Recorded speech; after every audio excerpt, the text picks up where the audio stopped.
adapt or die. That's the warning to South African businesses who are falling behind in the global digital race. An innovation specialist and digital thought leader has called for more collaboration from government and the private sector in order to benefit digitalisation. Laura Thomas-Gilks from digital agency Salt and Candy is joining us now live from our studios in Durban. Laura, good morning and thank you very much for your time. Just reading your article, Digital Innovation Adapt or Die, one is getting a sense that you are concerned about the rate at which we, South Africa, are catching up to the rest of the world in terms of innovation and digitalization. Why? It is a bit concerning when I do speak to clients of mine in particular, you know, and bigger corporates more specifically, because they have been doing business the same way for a number of years. And I'm finding it a lot harder to try and get them to realize that they need to change. They find change hard. However, it is necessary. We are in the exponential age, which basically means that we are going to be moving exponentially faster in everything that we're doing. And, you know, bigger companies are just not wanting to catch up as quickly. So that is concerning, and you know, it's something that you know, big companies need to realize that if they're not implementing change now, they are going to be left behind. Is it fair to expect them to disrupt the marketplace in which they operate through innovation and then create something new? Because most big companies are so big ships anyway to turn around. I mean, should we be expecting entrepreneurs rather to be doing that and making the change happens? Because whether or not the big companies are changing, someone is sitting there coming up with a novel idea.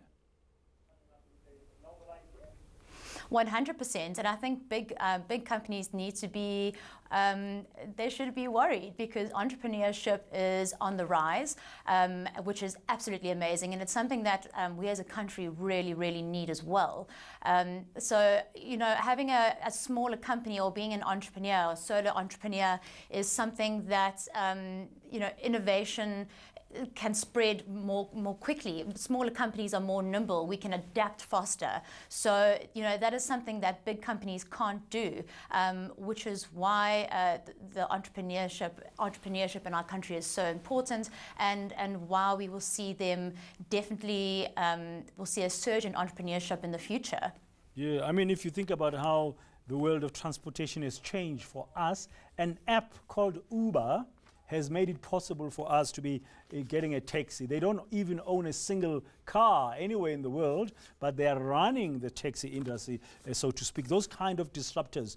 We've seen Maya Fisher-French was mentioning that tomorrow, Wednesday, Discovery is launching a new bank.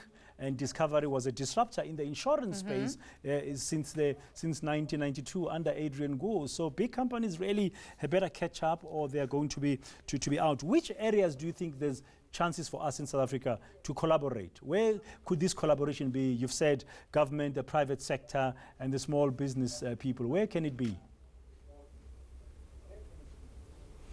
Well, I think, you know, innovation can be applied to anything, to any company.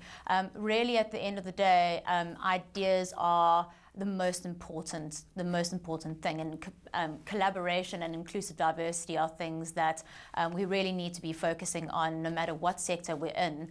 I think as a country we have a lot of fundamental problems in terms of clean water, as an example. You know, this is something that is a really big issue in our country, and as you were chatting about earlier on the show, we're about to hit a heat wave. So what does that mean? We need to have ideas and innovative ideas to be able to tackle things like this.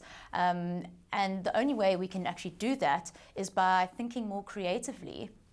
Okay, thank you very much, Laura, for some of your thoughts on how we can catch up with innovation. Laura Thomas-Gilks from digital agency Salt and Candy joining us live there from Durban.